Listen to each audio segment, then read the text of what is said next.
Om Swastiastu. Perkenalkan, nama saya Imadi Sidarmo Adipurnawan dari kelas 11 MIPA 5, absen 16. Sekarang saya akan menuntaskan dari tugas Bahasa Indonesia, Menjaring Malaikat Karya Danarto. Akulah Jibral, malaikat yang suka membagi-bagikan wahyu. Aku suka berjalan di antara pepohonan. Jika angin mendesir, itulah aku. Jika pohon bergoyang, itulah aku yang serat beban wahyu yang dipercayakan Tuhan ke pundakku. Sering wahyu itu aku naikkan seperti layang-layang sampai jauh tinggi di awan, dengan seutas benang yang menghubungkannya. Sementara itu, langkahku melentur-lentur melayang di antara batang pisang dan mangga. Akulah Jibral, malaikat yang telah membagi-bagikan wahyu kepada Nabi Nuh, Nabi Ibrahim, Nabi Musa, Nabi Muhammad, Nabi Isa, dan nabi-nabi yang lain. Yang kedatanganku senantiasa ditandai gemerisiknya angin di antara pepohonan atau padang pasir. Wahyu adalah kalimat-kalimat yang berat namun ringan jinjingannya. Itulah makanya telah kunaikan ia sebagai layang-layang ke bawah.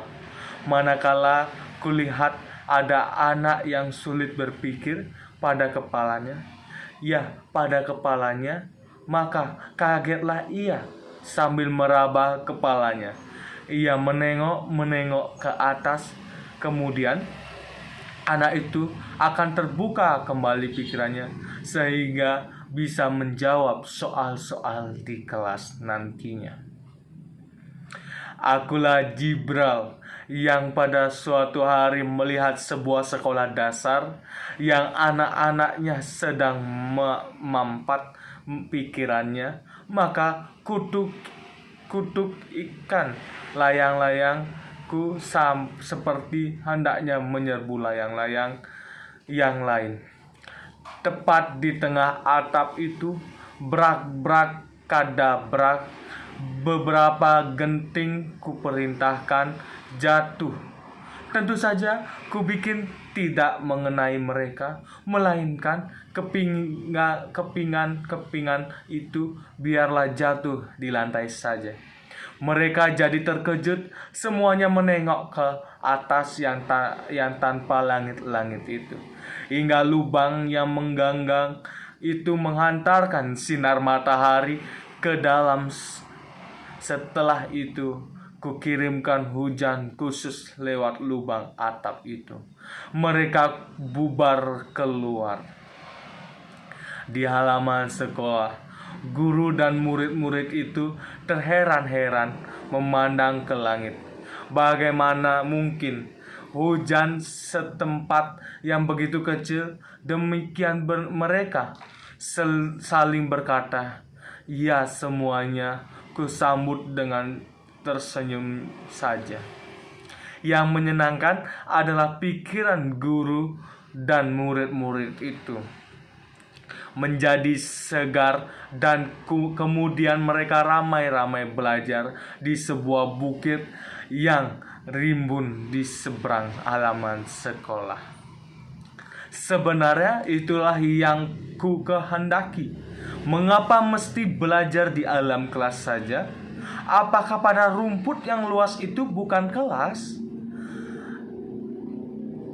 Ketika tukang kebun yang diberitahu untuk mengganti genteng yang pecah itu datang ke dalam kelas, ia hanya tertegun saja. Mana genting yang pecah yang harus kuganti? Mana lantai yang kotor yang harus kusapu? Begitu gerutnya. Tentu saja ia bergumam terus, sebab memang tidak ada sesuatu pun yang tidak beres di dalam kelas itu. Segalanya baik-baik saja, sebab ketika mereka berbondong-bondong ke bukit, buru-buru aku ganti genting itu yang pecah itu, dan aku sapu lantai yang kotor oleh kepingan-kepingan itu.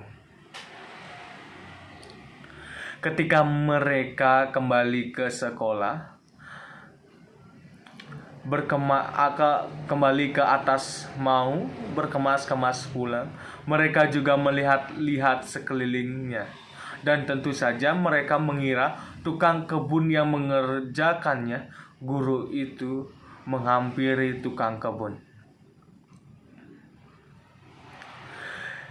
"Cepat juga Bapak bekerja."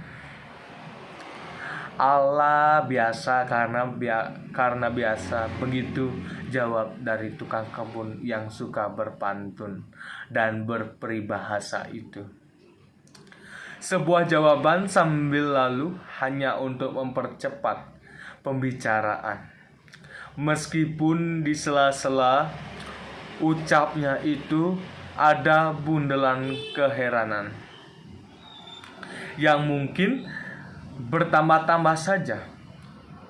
Bagi saya, tentu saja itu sebuah jawaban yang bagus. Maka aku bisikan ke telinganya, "Itu jawaban yang bagus, Pak," yang membuat ia terkejut dan menengok sekeliling mencari siapa gerangan yang bersuara, cuma rupa tidak ada. Tukang kebun itu buru-buru menghindar.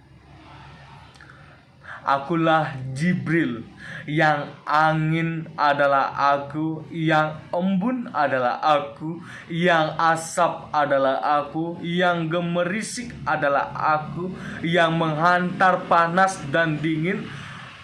Aku mengirimkan kesejukan, pikiran segar yang mengajak giat belajar. Aku yang menyodorkan keheranan sekaligus jawaban. Aku di kebun rimbun, aku di padang pasir, aku di laut, aku di gunung, aku di udara.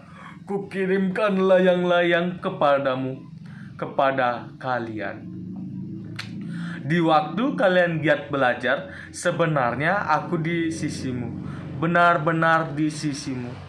Sekarang ini juga akulah yang mengelus lidah anak-anak kelas 0 besar supaya tidak keluh waktu membaca dan menyanyi. Akulah Jibril pada suatu malam mendatangi tukang kebun itu dalam mimpi. Kukatakan kepadanya bahwa aku ingin bermain dengan anak-anak semuanya. Ketika ia bangun kira-kira jam 3 malam, ia termangung-mangung duduk di tempat tidur. Istrinya acuh tak acuh melihat dia, sambil membalikan tubuhnya dan tidur lagi. Sementara 3 orang anaknya lelap sekali. Pagi hari, ia menemui guru sekolah dan mengatai bahwa Jibril lah yang memecahkan genting dan menggantinya kemarin, dan menggantinya sendiri. Guru itu mengira tukang kebun ini sedang mengigau. Lalu siang hari ia pergi ke bukit, membuat jaring dari serabut kelapa yang dipilihnya kecil-kecil, merupakan tali-tali panjang. Tentu saja aku diam-diam membantunya, yaitu mencarikan serabut kelapa di sana sini. Selama 1 minggu, siang malam jaring itu dikerjakan sebagai imbalannya. Tanaman ubi dan singkong kutiup menjadi besar-besar. Pada hari ke-8 dipasanglah jaring itu di bukit. Ketika guru dan murid-murid yang telah membiasakan belajar di alam terbuka melihat tukang kebun sendirian semuanya mendekat. Jaring ini untuk apa, Pak? Untuk menjaring malaikat. Malaikat? Ya, malaikat. Benar. Benar. Boleh kami bantu, Pak? Boleh. Tentu saja. Malah setelah itu kalian akan saya ajak menunggu jaring ini. Kenapa mesti ditunggu? Sebentar lagi Jibril akan gentayangan terperangkap jaring ini. Jangan berlebihan, Pak. Bicaraku tidak melebih-lebihkan, apa adanya saja. Jika kalian percaya, silakan. Tak percaya, silakan. Aku ajak kalian hari ini untuk bersenang-senang. Jika Jibril tertangkap, apakah ia tak mampu melepaskan diri, sedangkan ia seorang malaikat? Tidak mungkin, karena sayapnya akan kurengut. Jadi dia punya sayap. Guru itu cuma tersenyum saja. Bapak sedang mimpi, katanya iri. Dan yang dijawab oleh tukang kebun itu, ini nyata. Setelah sekolah usai, semua anak ternyata punya minat terhadap usaha menjaring malaikat itu. Hanya guru itu saja yang terus pulang, lalu mereka mengendap melingkar jaring itu. Akulah Jibril yang angin seketika terpancang jaring itu kuat-kuat. Aku terus menubruknya, tersangkutlah aku di dalamnya. Sayapku juga terjerat kuku, maka bergentoyanlah aku seperti sedang main ayun-ayunan. Mula-mula anak-anak itu terbengong-bengong, menatap burung dalam sangkar. Yang membuatku merasa aneh adalah ternyata mereka tidak takut kepadaku. Telah benar-benar mengejawantah. Tiba-tiba bersoraklah semua anak-anak itu mengelilingiku. Mereka bernyanyi beramai-ramai. Wahai Jibril yang suka menubruk-nubruk, Anda kemari memecahkan genting kelas kami. Sekarang Anda terjaring, cobalah berlari. Begitu kalimat nyanyiannya, dan diulang-ulangnya terus. Akulah Jibril yang kemudian merasa geli dan heran. Mereka begitu saja bisa menciptakan nyanyian baru. Juga mereka memanggilku Anda. Kenapa tidak engkau saja? Aku menjawab nyanyian mereka dengan nyanyian yang kuciptakan secara tiba-tiba juga.